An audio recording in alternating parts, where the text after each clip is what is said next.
ഈ വിഷയത്തിൽ തെന്നിന്ത്യയുടെ അല്ലെങ്കിൽ സൗത്ത് ഇന്ത്യയുടെ ഒരു പൊതു അഭിപ്രായം കൺസോൾട്ടേറ്റ് ചെയ്യാനും പ്രത്യേകിച്ചും രാഷ്ട്രീയ പ്രവർത്തകരുടെയും രാഷ്ട്രീയ നേതൃത്വങ്ങളുടെയും സാമുദായിക പ്രവർത്തകരുടെ എല്ലാം തന്നെ ഒരു കൂട്ടായ അഭിപ്രായം ഉണ്ടാക്കുന്നതിന് വേണ്ടി ഒരു സൗത്ത് ഇന്ത്യൻ കളക്റ്റീവ് അല്ലെങ്കിൽ ഒരു കോൺക്ലേവ് കേരളത്തിൽ സംഘടിപ്പിക്കുന്നു.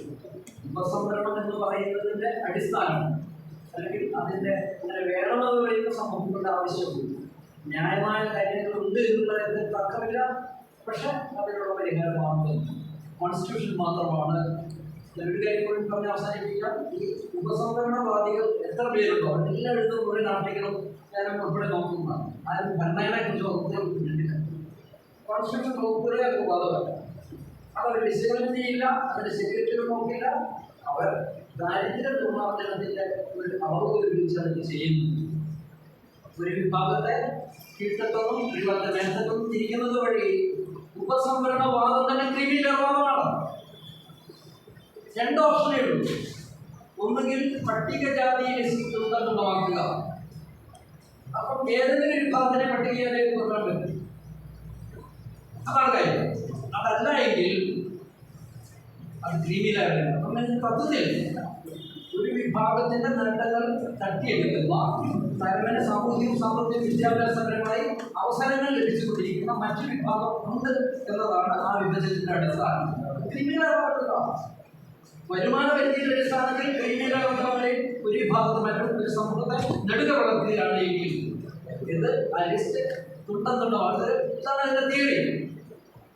അതിൽ വ്യത്യസ്തമായ മറ്റെന്തെങ്കിലും വഴികളുണ്ടോ എന്നതാണ് നമുക്ക് ആലോചിക്കാൻ കഴിയുക. கேரள மாநிலத்தில் புரட்சியாளர் அம்பேத்கருக்கு முன்னோடியாக இருந்து இந்த மண்ணிலே களமாடிய இந்த மக்களுடைய தலைவருமாக களமாடிய நம்முடைய மகாத்மா ஐயங்காரி அவர்களுக்கும் என்று விடுதலை சிறுத்தைகள் சார்பாக என்னுடைய செம்மாத வீர வணக்கத்தை நான் தெரிவித்துக் கொள்கிறேன்.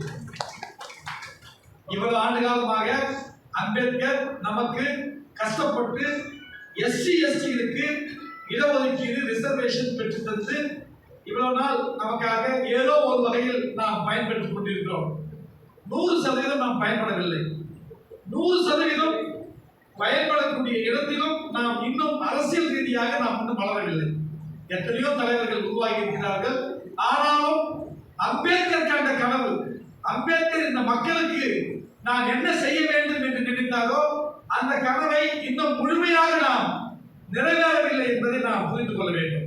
அரசியல் ரீதியாகவோ பொருளாதார ரீதியாகவோ சமூக ரீதியாகவோ இன்னும் நாம் முழுமை அடையவில்லை என்பதை நாம் புரிந்து கொள்ள வேண்டும்.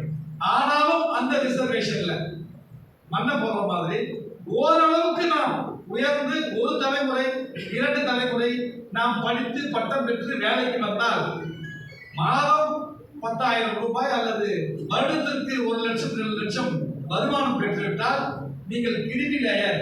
இனிமேல் நீங்கள் உங்களுக்கு இந்த சலுகையை அடைய முடியாது. ஒரு சமூகம் என்றால் எஸ்சி லேயர் சப்காஸ்ட் பிரிக்கிறாங்க. சப்காஸ்ட் பிரிச்சு அதுல நீங்க கிரிமி லேயர் சொல்றாங்க. இது உண்மையாகவே சோசியல் ஜஸ்டிஸ்க்கு எதிரான மிகப்பெரிய ஒரு தாக்குதல். സബ് ക്ലാസിഫിക്കേഷൻ എന്ന് പറയുന്നത് അൺകോൺസ്റ്റിറ്റ്യൂഷണൽ ഒരു കാര്യമാണ് എന്നുള്ളതാണ് ഇതിനകത്ത് നമ്മൾ മനസ്സിലാക്കേണ്ടത്. അതിന്റെ സബ്സിക്വന്റ് ആയിട്ടുള്ള കാര്യങ്ങൾ നമുക്ക് ആലോചിക്കാം. ഒന്ന് മനസ്സിൽ നമ്മൾ വിചാരിക്കുക, ഇതിനെ സ്റ്റേറ്റിൽ എങ്ങനെയാണ് സ്റ്റേറ്റ് ഇതിനെ കൈകാര്യം ചെയ്യുന്നത് നമുക്കറിയില്ല. നമുക്കറിയാം, മാവോയിസ്റ്റ് പറഞ്ഞതുപോലെ നമ്മുടെ കാര്യങ്ങളോ നമ്മുടെ നിയമങ്ങളോ തീരുമാനിക്കുന്നതൊന്നും നമ്മളല്ല. അത് IAS ഓഫീസേഴ്സ് വേറെ ആൾക്കാരാണ് തീരുമാനിക്കുന്നത്. നമുക്ക് വേണ്ട എല്ലാ കാര്യങ്ങളും നോക്കുന്നതും നമുക്ക് വേണ്ടതും വേണ്ടാത്തതും ഒക്കെ ചെയ്യുന്നതും ഒക്കെ നമ്മുടെ ആളുകളല്ല, മറിച്ച് IAS ഓഫീസേഴ്സും മറ്റുള്ള ആൾക്കാരാണ് നമ്മുടെ കാര്യങ്ങൾ തീരുമാനിച്ചിട്ട് കാര്യങ്ങൾ ചെയ്യുന്നത്.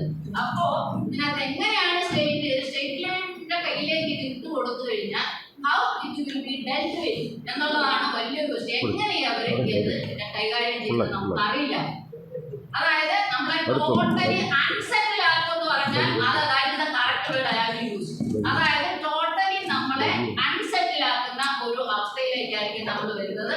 മാത്രമല്ല, ഡോക്ടർ അംബേദ്കർ വളരെ പവിത്രമായിട്ട് ദുഃഖഭീഷണത്തോടെ എഴുതിയ ഒരു സംഭവം നമ്മൾ അതിനെ മാറ്റാനായിട്ട് ഇട്ടുകൊടുക്കുക. 2 കൈ കൊണ്ട് നിങ്ങൾ ചെയ്തോ എന്ന് പറയുന്ന സന്ദർഭത്തിൽ നമ്മുടെ ഡോക്ടർ അംബേദ്കറോട് ചെയ്യുന്ന ഒരു വലിയ ഒരു എന്താ പറയുക ഒരു നീതികേടായിട്ടാണ് എനിക്ക് അതിനകത്ത് തോന്നുന്നത്. പഠനം ഇന്ത്യയിലെ സംഘപരിവാർ സമഗ്രാധിപത്യ ഭരണകൂടത്തിന്റെ ദളിത് വിരുദ്ധവും ജനാധിപത്യ വിരുദ്ധവുമായ രാഷ്ട്രീയത്തിന് പിന്തുണ കൊടുക്കാനും അതിനെ സപ്പോർട്ട് ചെയ്യാൻ കഴിയുന്ന ഒരു പ്ലാൻഡ് സ്പോൺസേഡ് റിസർച്ച് പ്രോജക്റ്റിൽ പല വെള്ളക്കാരും ആ ലോകാടിസ്ഥാനത്തിലുള്ള ഇവരുടെ ചങ്ങാതിമാരും ഇന്ത്യയിലെ RSSകാർ ഒരുപാട് അക്കാദമിഷ്യന്മാരെ പണം കൊടുത്ത് അമേരിക്കയിലേക്ക് വിവിധ യൂണിവേഴ്സിറ്റികളെ കഴിച്ചെടുക്കാൻ ഇന്ത്യയിലേക്കൊക്കെ അവരവിടെയും ഇവിടെ ഇരുന്ന് യൂണിവേഴ്സിറ്റി ഗ്യാങ്യൂര് ചാണകത്തെ കുറിച്ച് റിസർച്ച് ചെയ്യാൻ 35 ലക്ഷം രൂപ നീക്കി വെച്ചിട്ടുണ്ട്. ചാണകത്തെ കുറിച്ച് റിസർച്ച് ചെയ്യാൻ ഗ്യാങ്യൂര്.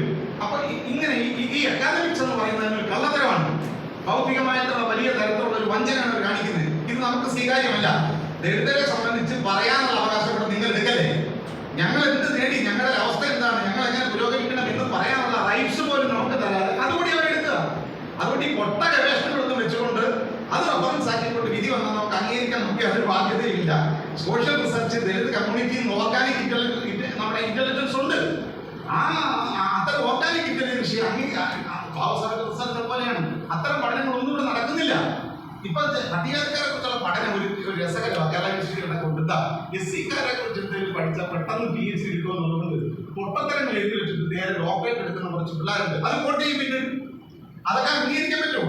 വളരെ കൃത്യം ഒബ്ജക്റ്റീവ് വേണം, എംപിരിക്കൽ ഡാറ്റ വേണം, സ്പെസിഫിക് ആയി. അപ്പൊ അതുകൊണ്ട് ഈ ഒരു ഡിമാൻഡിന് മേലെ ഞാൻ നിന്നത് ഈ കോംപ്രിഹെൻസീവ് റിസർവേഷൻ ആക്ടിനെ സംബന്ധിച്ച ഗൗരവമായി ഈ പ്രൈവറ്റ് സെക്ടർ റിസർവേഷനും മറ്റ് എല്ലാ തരത്തിലുള്ളത് ഉൾപ്പെടുത്തിക്കൊണ്ടുള്ള ഒരു സംഗതി ആവശ്യമാണ്. പൂന കരാർ അട്ടിമറിച്ചു എന്ന കാര്യം നമുക്കറിയാം.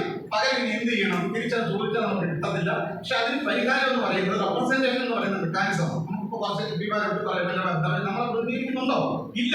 അപ്പൊ മീനിങ് ഫുൾ റെപ്രസെന്റേഷൻ എന്ന് പറയുന്ന രീതിയിലേക്ക് അതിനെ മാറ്റാൻ ഉള്ള തരത്തിൽ ഈ പൊളിറ്റിക്കൽ റിസർവേഷൻ അടക്കം ഈ കോംപ്രിഹെൻസീവ് റിസർവേഷൻ ആക്ടിനകത്ത് കൊണ്ടുവരികയും നമ്മളെ പ്രതിനിധിക്കുന്ന പൊളിറ്റീഷ്യൻ കമ്മ്യൂണിറ്റിയോട് അക്കൗണ്ടബിൾ ആക്കാനുള്ള റൈഡറുകൾ ഫിക്സ് ചെയ്തുകൊണ്ട് അതുകൂടി പരിഷ്കരിക്കണം എന്ന നിയമത്തിന്റെ ഭാഗമായിട്ടുള്ള ഈ രണ്ട് കാര്യമാണ് പറയുന്നത്.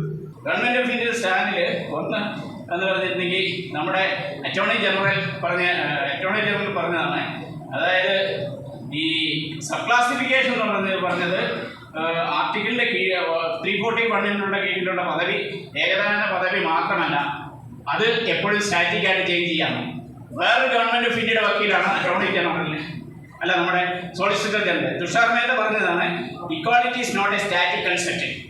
It has evolved from the judgment of this court in the Chambagam Duraisammy to Indira Sahani. Subclassification is an issue of rationalizing the affirmative action. India ഗവൺമെന്റിന് വേണ്ടി സുപ്രീം കോടതി പറഞ്ഞ ആൾക്കാർ പറഞ്ഞിരിക്കണം. അപ്പം ഗവൺമെന്റ് പറഞ്ഞത് സബ് ക്ലാസിഫിക്കേഷൻ നടത്തുന്ന എല്ലാവരും പറഞ്ഞത് BJP ഗവൺമെന്റ് ഉദ്ഘാടകൻ പറഞ്ഞത് BJP ഗവൺമെന്റ് ലക്ഷ്യം എന്ന് പറഞ്ഞാൽ ഗവൺമെന്റിന് വേണ്ടി ഇന്ത്യ ഗവൺമെന്റ് വാദിച്ചതും ഇത് തന്നെയാണ്. ഇത്രയും കാര്യം മനസ്സിൽ വെച്ചുകൊണ്ട് ഇതിനെ എങ്ങനെ ഓവർടേക്ക് ചെയ്യാമെന്നാണ്. 555 പേജുണ്ട്, 297 പാർട്ടുള്ള ഭാരമുള്ള ഗവായിയുടെ ജഡ്ജ്മെന്റ് വായിച്ചു കഴിഞ്ഞിട്ട് ഞാൻ ഗവായിയെ പറ്റുന്ന അയാളുടെ ഗൂഗിളിൽ സെർച്ച് ചെയ്ത് അയാൾ ഇപ്പോഴും എഴുതിക്കണം അയാൾ അംബേദ്കറിസ്റ്റ് എന്ന്, അയാൾ ബുദ്ധിസ്റ്റ് ആൻഡ് അംബേദ്കറിസ്റ്റ് എന്ന് അയാളുടെ ഫേസ്ബുക്കിൽ ഇപ്പോഴും ഉണ്ട് കാണാൻ. ഞാൻ അംബേദ്കറിസ്റ്റ് ആണ്, ബുദ്ധചിന്തകനാണ്, അംബേദ്കറെ ഫോളോ ചെയ്യുന്ന വ്യക്തിയാണെന്ന് പുള്ളി എഴുതിയിട്ടുണ്ട്. അപ്പം ഈ ജഡ്ജിമെന്റും ഗവായിയുടെ ജഡ്ജിമെന്റും ഉൾപ്പെടെ ഇന്റൻഷനായിട്ട് എഴുതിപ്പിച്ചതാണെന്നും കൂടി എനിക്കൊരു അഭിപ്രായമുള്ളൂ കേട്ടോ. അപ്പം ഇതിനെയൊക്കെ ഓവർടേക്ക് ചെയ്യാൻ നമുക്ക് എന്ത് ചെയ്യാൻ പറ്റും എന്നുള്ളതാണ് ചിന്തിപ്പിക്കുന്നത്. ഇത്രയും കാര്യങ്ങൾ, ഇത്രയും ഗൂഢാലോചനകളുടെയും ഇന്ത്യൻ മൂവ്മെന്റിന്റെയും ഒക്കെ എഗനസ്റ്റ് ആയിട്ട് നമുക്ക് മുന്നോട്ട് പോകാൻ എങ്ങനെ കഴിയണം, ആ ചിന്തയാണ് നമുക്ക് വേണ്ടത്. നിങ്ങൾക്ക് എല്ലാവർക്കും അറിയാം, അംബേദ്കർ അന്ന് അസൂയാവഹമായ വിദ്യാഭ്യാസ യോഗ്യതയുള്ള വ്യക്തിയായിരുന്നു. അദ്ദേഹത്തിന് വേണമെങ്കിൽ ഇന്ത്യയിൽ ഏത് സ്ഥാനത്തും, ഇന്ത്യയിൽ ലോകത്ത് എവിടെ പോയാലും വളരെ നല്ല ഉദ്യോഗം ലഭിക്കുമായിരുന്നു. അതൊക്കെ വേണ്ടെന്ന് വെച്ചിട്ടാണ് ഞങ്ങളെപ്പോലുള്ളവരുടെ ഉന്നമനത്തിന് വേണ്ടി ജീവിതകാലം മുഴുവൻ അത് കൊഴിഞ്ഞു വെച്ചത്. ആ മനുഷ്യൻ്റെ എന്താ പറയുക ഗവേഷണ ഫലങ്ങളും ആ മനുഷ്യൻ്റെ എല്ലാ പ്രവർത്തനങ്ങളുടെയും ഫലം അനുഭവിക്കുന്നത് ഞങ്ങളെല്ലാവരുമാണ്. അതുകൊണ്ട് തന്നെ അദ്ദേഹത്തിൻ്റെ ഏറ്റവും വലിയ പ്രിൻസിപ്പിൾ, ഞാൻ ഉൾക്കൊള്ളുന്ന ഏറ്റവും വലിയ പ്രിൻസിപ്പിളാണ് ഗിവ് ബാക്ക് ടു സൊസൈറ്റി. ആ ഗിവ് ബാക്ക് ടു സൊസൈറ്റി എന്നുള്ള മോട്ട് വെച്ചിട്ടാണ് ഞങ്ങളുടെ ഡോക്ടേഴ്സ്, ഒരു Dalit doctors, 4 Dalit doctors group ഉണ്ടാക്കിയത് നമ്മളെ കൊണ്ട് പറ്റുന്ന രീതിയിലാണ് മുന്നോട്ട് കൊണ്ടുപോകുന്നത്. പക്ഷേ ആ മോട്ടോ ഞങ്ങളുടെ സൊസൈറ്റിക്ക് ഞങ്ങൾക്ക് കിട്ടിയതിന് പങ്ക് തിരിച്ചു കൊടുക്കുക, ഞങ്ങളെ കൊണ്ട് പറ്റുന്നത് പോലെ തിരിച്ചു കൊടുക്കുക.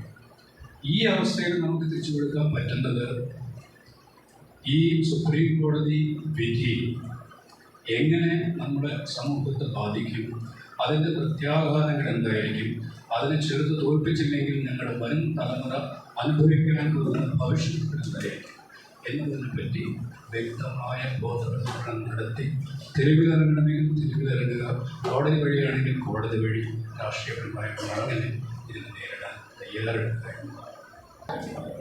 1935 മുതൽ കേരളത്തിൽ നടപ്പിലാക്കിയ സംവരണം ആദിവാസികളുടെയും ദളിതരുടെയും നടത്തിയ പട്ടികവർഗം സർക്കാർ വാർഷികത്തിന്റെ പറയാം ആ വിഭാഗത്തിനിടയിൽ നടത്തിയ ഈ സംവരണവുമായി ബന്ധപ്പെട്ടുകൊണ്ട് സാമൂഹ്യ വികാസത്തിന്റെ അസമാനതകളിലൂടെ നരകോക്ഷി ശാസ്ത്രപരമായ ഘടകങ്ങളൊക്കെ അതിനകത്ത് അന്തർലീനമായിരിക്കും. പക്ഷെ അങ്ങനെ പോയ ആ വിഭാഗത്തെ മുന്നോട്ട് ആദിവാസി മുന്നേറ്റത്തിന് വേണ്ടി പ്രവർത്തിക്കുന്ന നമ്മളല്ലാതെ ആ ആവശ്യം നമുക്കറിയാം. അവരുടെ ലിസ്റ്റ് പരിശോധിച്ചാൽ വംശനാശം നേരിടുന്ന ആളുകളാണെന്ന് ഉള്ളത്. പല ഗോത്രങ്ങളും വംശനാശത്തിന്റെ ബാക്കിലേക്ക് നിൽക്കുക.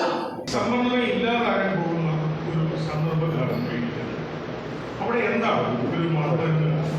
ഈ സംവരണത്തിലേക്ക് എത്തുന്ന കാര്യത്തിന് ബി ആർ അംബേദ്കർ നടത്തിയ പട്ടമേശ സമ്മേളനത്തിൽ 1963 സൗഹൃദ കമ്മിറ്റിയിൽ അദ്ദേഹം അവതരിപ്പിക്കുന്ന ഒരു പോയിന്റ് ഇന്ത്യയിലെ ദളിത് പിന്നോക്ക ജനവിഭാഗത്തിൽ പോയിട്ടുണ്ട്.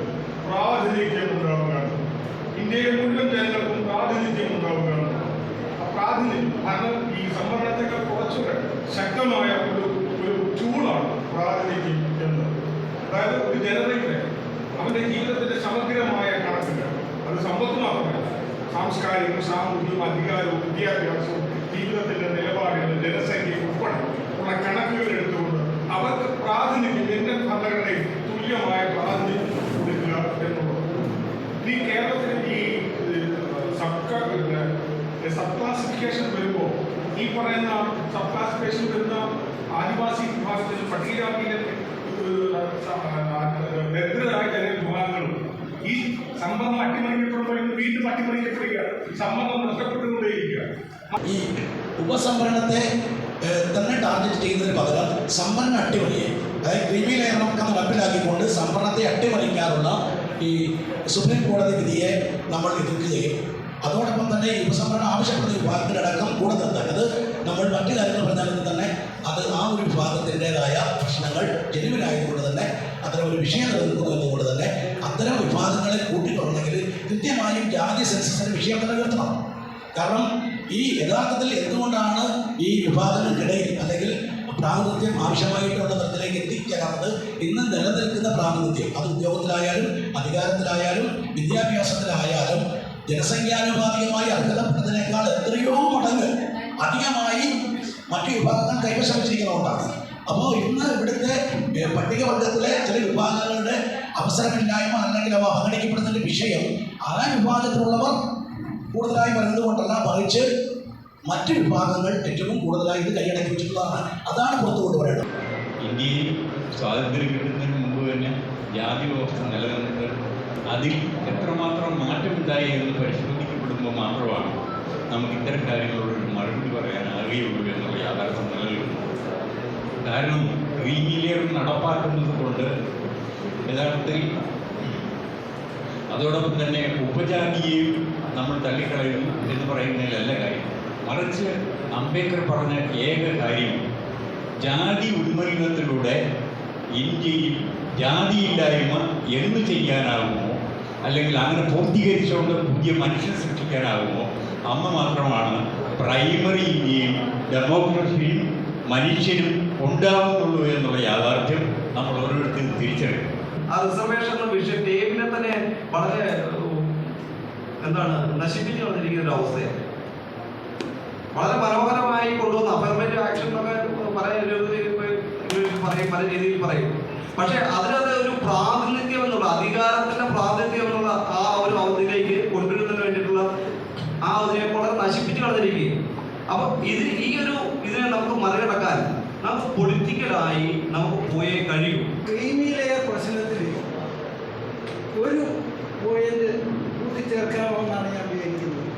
അതായത് ഈ OBC സംവരണത്തിൽ ഗവൺമെൻറ് പറഞ്ഞ അതേ മാനദണ്ഡത്തിലല്ല നമ്മൾ പട്ടികജാതിക്കാർക്ക് സംവരണം ഈ ക്രീമി ലെയർ നിശ്ചയിച്ചിട്ടുള്ളത്. നമുക്കെല്ലാവർക്കും അറിയാവുന്നതുപോലെ വിദ്യാഭ്യാസത്തിന് അവർ നിശ്ചയിച്ചിരിക്കുന്ന 2.5 ലക്ഷമാണ്. ഒരുപക്ഷെ ഈ ക്രീമി ലെയർ ഇൻട്രൊഡ്യൂസ് ചെയ്ത് കഴിഞ്ഞാൽ പട്ടികജാതിക്കാർക്ക് മാത്രമായിട്ട് ഒരു പ്രത്യേക മാനദണ്ഡം അവർ തയ്യാറാക്കില്ല എന്ന് നമ്മൾ വിശ്വസിക്കാൻ പറ്റത്തില്ല. കാരണം പട്ടികജാതിക്കാർ എന്നും താഴെ കിടക്കുന്നവരാണല്ലോ.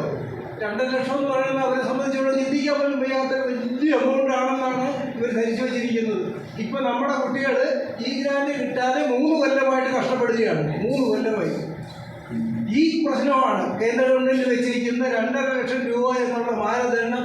ഒരു വില്ലേജ് ഓഫീസറും ഒരു പട്ടികജാതിക്കാരനും 2.5 ലക്ഷം രൂപയിൽ താഴെ ഒരു ഒരു ഒരു എന്താണ് സർട്ടിഫിക്കറ്റ് കൊടുക്കുമെന്ന് എനിക്ക് വിശ്വസിക്കാൻ പറ്റില്ല. കാരണം ഇന്നത്തെ കാലത്ത് തൊഴിലുറപ്പിന് പോയാൽ കിട്ടും 650 രൂപ. ഈ കാലഘട്ടത്തിൽ ഇത്ര നികൃഷ്ടമായ രീതിയിലുള്ള ഒരു മാനദണ്ഡം നമ്മൾ അടിച്ചേൽപ്പിക്കുന്നത് നമ്മുടെ ഭാവി തലമുറയെ സംബന്ധിച്ചിടത്തോളം അവരെ ഇരുട്ടിലാക്കുന്ന ഒരു സംഗതിയാണ്. പല്ലും നഖവും കിട്ടാവുന്ന ഏത് മാനദണ്ഡം ഉപയോഗിച്ചും നമ്മൾ ഈ നിയമത്തെ നമ്മൾ എതിർക്കുക തന്നെ വേണം. നമ്മുടെ ഈ സംവരണം നിലനിർത്തി കൊണ്ടുപോകുന്നതിനൊക്കെ നമുക്കറിയാം സാമ്പത്തികമായിട്ട് മെച്ചപ്പെടുത്തുന്നതല്ല. നമ്മളിപ്പോൾ പുറത്തു പോകുമ്പോൾ മാഷാണ് ആ ചെറുപ്പം മാഷ് അല്ലെങ്കിൽ മണ്ണാ മാഷ് ഇങ്ങനെയൊക്കെയാണത്. ഇപ്പൊ തന്നെ മൊബൈലിലേക്ക് ഇത് മെസ്സേജ് മൈനാഗപ്പള്ളി ഒരു ക്ഷേത്രത്തിൽ പറയൻ പുലയൻ വേണ്ട ഈ ആളുകളിൽ സേവനം വേണ്ട. ജാതി പോകുന്നില്ലേ. നമ്മളെത്ര ഉയർന്ന ഉദ്യോഗസ്ഥൻ, ഞാൻ സ്റ്റേറ്റ് ലെവൽ ഓഫീസറായിരുന്നു. അവിടെ ഇത് തന്നെയാണ് സ്ഥിതി. നമ്മൾ എന്ത് തീരുമാനം എടുത്താലും അത് എങ്ങനെ എടുത്തു എപ്പെടുത്തു അങ്ങനെയൊക്കെ പ്രശ്നങ്ങളുണ്ട്. അപ്പോൾ സാമ്പത്തികമായി മെച്ചപ്പെടുന്നവർക്ക് സാമൂഹികമായിട്ടുള്ളൊരു മാറ്റം ആവശ്യമാണ്. അത് ഉണ്ടാകുന്നിടത്തോളം അതിനാവശ്യമായ എല്ലാ പ്രവർത്തനങ്ങളും റിസർവേഷൻ നിലനിർത്താൻ ആവശ്യമായ പ്രവർത്തനങ്ങൾ നമ്മൾ ഒപ്പം ABSS മണ്ണാൻ സമുദായ സംഘം ഒപ്പം ഉണ്ടാകുമെന്ന്. ഈ സംവരണ വിഷയത്തിൽ ഉസൈൻ ബോൾട്ട് ലോകത്തിലെ ഏറ്റവും വലിയ ഓട്ടക്കാരനാണ്. അദ്ദേഹത്തിന്റെ കാല് കൽപ്പിച്ചിട്ട് മറ്റുള്ളവരൊപ്പം ഓടാൻ പറഞ്ഞിട്ട് ഒരിക്കലും ഓടാൻ പറ്റില്ല. അപ്പോൾ ഡോക്ടർ അംബേദ്കർ മറ്റുള്ളവരൊപ്പം എത്താൻ വേണ്ടി നമുക്ക് നേടിയിട്ടുള്ളൊരു സംവിധാനം സംവരണം എന്ന സംവിധാനം. അപ്പോൾ ഈ സംവരണം എന്ന സംവിധാനം അന്ന് ബാബാ അംബേദ്കർ നമുക്ക് നേടിത്തരുമ്പോൾ ബ്രിട്ടീഷ് സർക്കാരിൻ്റെ 10 നിർദ്ദേശങ്ങളുണ്ടായിരുന്നു. ഒന്ന്, ബ്രാഹ്മണരിൽ നിന്നും അപ്രമാദിത്വം നിഷേധിച്ചവർ.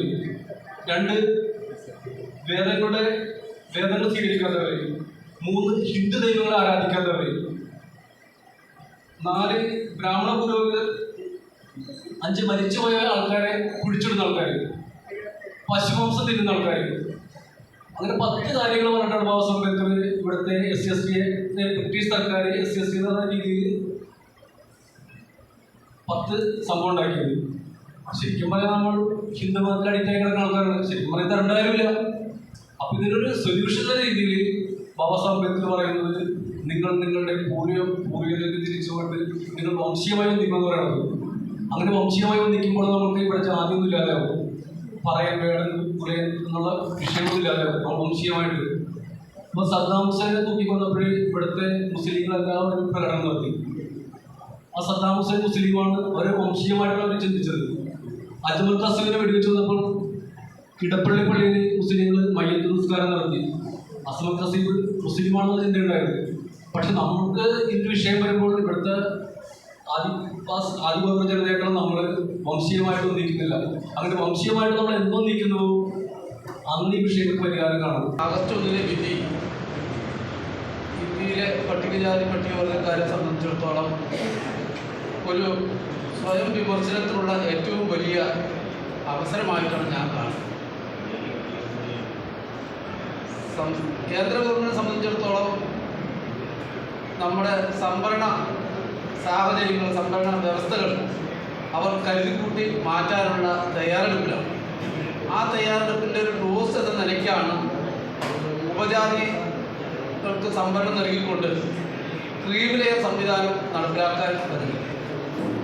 ഈ അവസരത്തിൽ നമ്മൾ നമ്മുടെ സമൂഹത്തിലെ താഴേക്കിടയിലുള്ള അല്ലെങ്കിൽ ഒരു തരത്തിലുള്ള ജീവിത സൗകര്യങ്ങളിൽ ലഭ്യമാകാത്ത ആളുകളെ നാളിതുവരെ എങ്ങനെയാണ് നോക്കിക്കണ്ടത് എന്ന് നമ്മളൊന്ന് പരിശോധിക്കേണ്ട കാര്യം.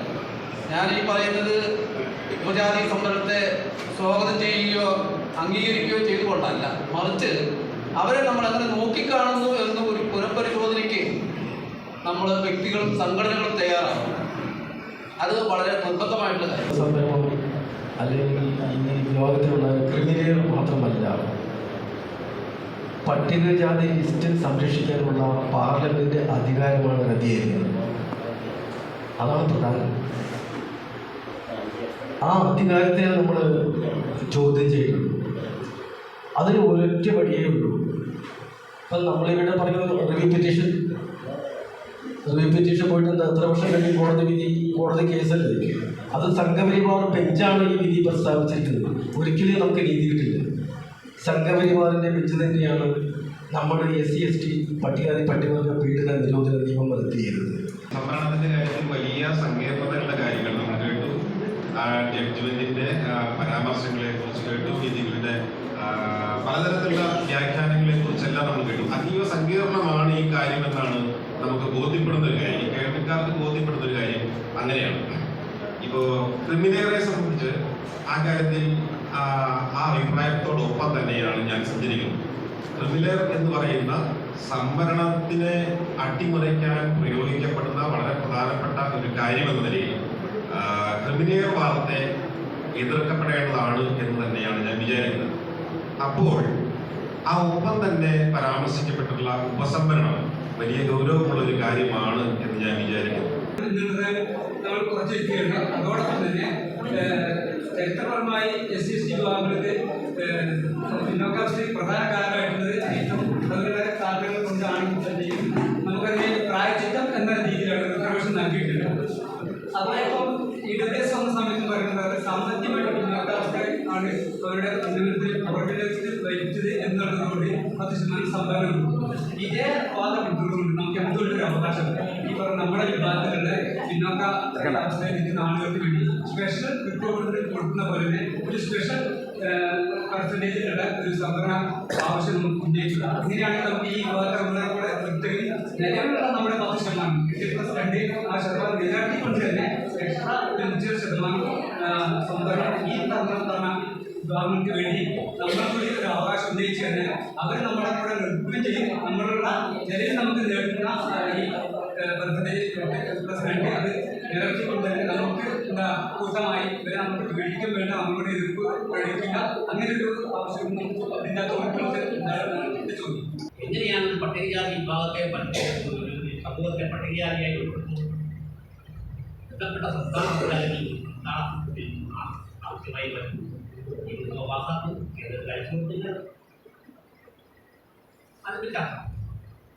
വിദ്യാഭ്യാസത്തിന്റെ കേസ് വന്നപ്പോൾ ഇദ്ദേഹം വളരെ ഉത്സാഹമായിട്ട് ആ സമുദായത്തെ പട്ടികവർഗത്തിൽ ഉൾപ്പെടുത്തണമെന്ന് പ്രഖ്യാപിക്കുകയാണ്. ആ ജഡ്ജി കോടതിയിൽ പരാമർശിക്കുന്നതിൽ ഞാൻ മാറി നിൽക്കുകയാണ്. നിയമപരമായ വിഷയങ്ങളുണ്ടാകും. നിങ്ങൾക്ക് എല്ലാവർക്കും അറിയാം, ഇപ്പോഴും അവിടെ കത്തിക്കൊണ്ടിരിക്കുകയാണ്. ആ ജഡ്ജി തൻ്റെ ഉത്തരവാദിത്തമുള്ള മേഖലകളിൽ നിന്നും മാറിയുള്ള ഒരു കാര്യമാണ് തീരുമാനിക്കുന്നത്.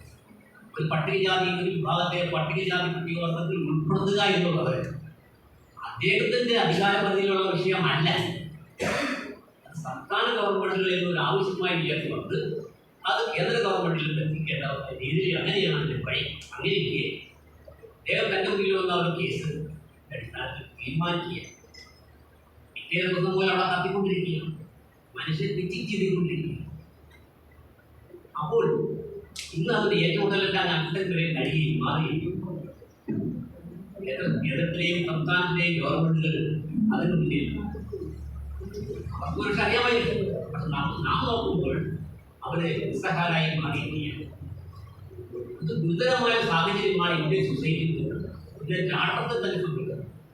രാഷ്ട്രീയ നേതൃത്വങ്ങളെയും അഖിലേന്ത്യാ തലത്തിലുള്ള രാഷ്ട്രീയ പാർട്ടികളെയും എങ്ങനെ ഇക്കാര്യത്തിൽ ഈ വിഷയത്തിലേക്ക് കൊണ്ടുവരാൻ കഴിയും അതിൻ്റെ ഒരു ഭാഗമെന്നുള്ള നിലയിൽ DCK നേതൃത്വം അക്കാര്യം സൗത്ത് ഇന്ത്യൻ കോൺക്ലേവ് എന്നുള്ള നിലയിൽ നമ്മൾ നേരത്തെ തീരുമാനിച്ച കാര്യത്തിൽ ഏറ്റെടുക്കാമെന്ന് അഭ്യർത്ഥിച്ചിട്ടുണ്ട്.